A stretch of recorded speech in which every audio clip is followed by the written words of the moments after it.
बातमी आता नागपुरात येतेय। नागपूरमध्ये काय झालंय, काँग्रेस विरोधात भाजप युवा मोर्चाने आंदोलन केलंय।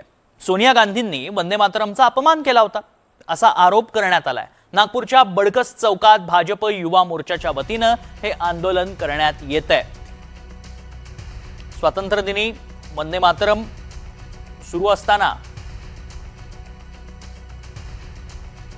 सोनिया गांधींकडून वंदे मातरमचा अपमान केल्याचा आरोप भाजपच्या वतीने करण्यात आलाय आणि त्याच पार्श्वभूमीवर नागपुरात बडकस चौकात हे आंदोलन केलं जातं। विनय शुक्लासह प्रवीण मुधोळकर, एनडीटीव्ही मराठी।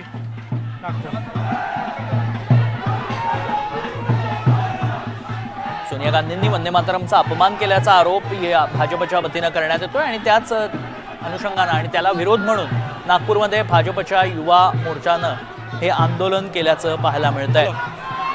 बडकस चौकात आता आंदोलन करण्यात येतंय। पोलिसांनी बॅरिकेडिंग केल्याचं पाहायला मिळतंय आणि त्यावर चढून आंदोलक आता आक्रमक होत हे आंदोलन करतायत।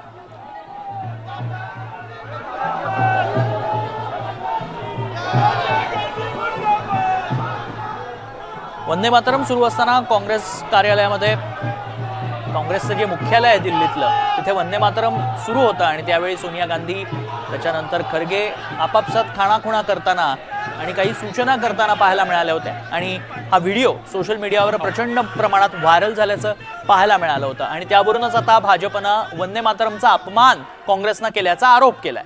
काय नेमकं घडतंय जाणून घेऊयात। आमचे प्रतिनिधी प्रवीण मुधोळकर सध्या संपर्कात आहेत। प्रवीण, युवा मोर्चाच्या वतीने आंदोलन करण्यात येतंय, आंदोलक आक्रमक झाल्याचं दिसतंय, सध्या काय परिस्थिती आहे?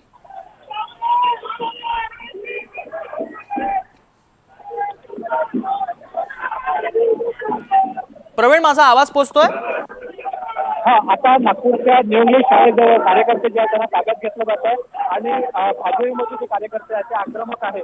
भाजपच्या कार्यकर्त्यांचं म्हणणं आहे की कथितपणे जो व्हिडिओ व्हायरल झाला त्या व्हिडिओमध्ये सोनिया गांधी आणि मल्लिकार्जुन हे वंदे मातरम सुरू असताना बोलताना दिसत आहेत। या संदर्भात काँग्रेस पक्षानं भूमिका स्पष्ट करावी आणि यासंदर्भात माफी मागावी यासाठी हे आंदोलन बडकस चौकातून करण्यात आलं आहे। न्यू इंग्लिश शाळेपर्यंत हे कार्यकर्ते पोहोचले आणि इथूनच जवळ 500 मीटर अंतरावर केवढीया काँग्रेस भवन आहे, त्यामुळे काँग्रेस भवनापर्यंत कार्यकर्ते जाऊ नये यासाठी जे आंदोलन जे आहे हिंसक थांबवण्यात येत आहे। त्यामुळे आता एकंदरीत या ठिकाणी मोठ्या प्रमाणात पोलीस बंदोबस्त जो आहे तो सुरू आहे आणि पोलीस बंदोबस्तामध्ये इथं वाढी करण्यात आलेली आहे।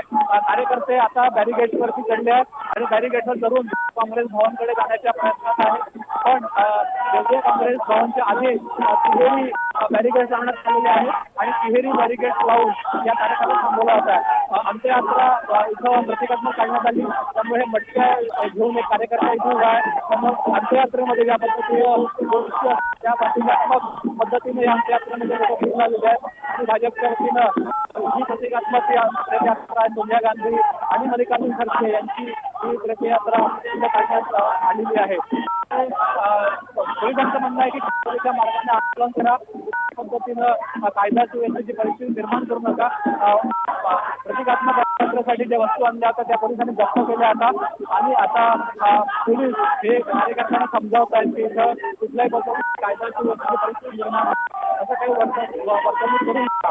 त्यामुळे आता न्यू इंग्लिश शाळेजवळ कार्यकर्ते बॅरिकेडवर चढलेले आहे आणि बॅरिकेडवर चढून ते इथं आपला निषेध जो आहे तो व्यक्त करतात। काही कार्यकर्त्यांशी बोलण्याचा प्रयत्न करूया आणि एकंदरीतच इथं जे आंदोलन सुरू आहे त्या आंदोलनामध्ये जे लोक सहभागी आहेत त्यांच्याशी बोलण्याचा प्रयत्न करूया। जे अध्यक्ष आहे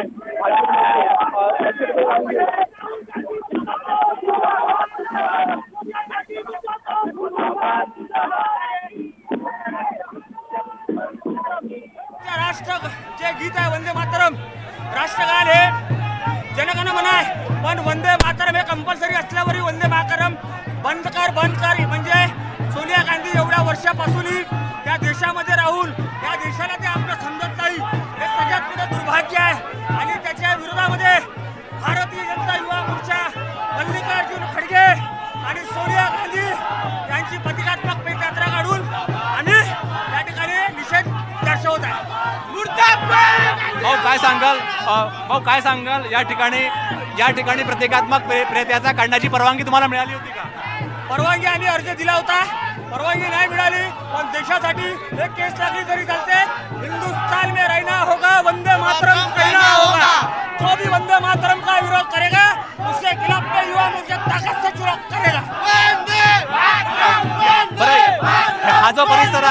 हा परिसर हा जो परिसर आहे सेन्सिटिव्ह परिसर आहे. राष्ट्रीय स्वयंसेवक संघाचं मुख्यालय आहे.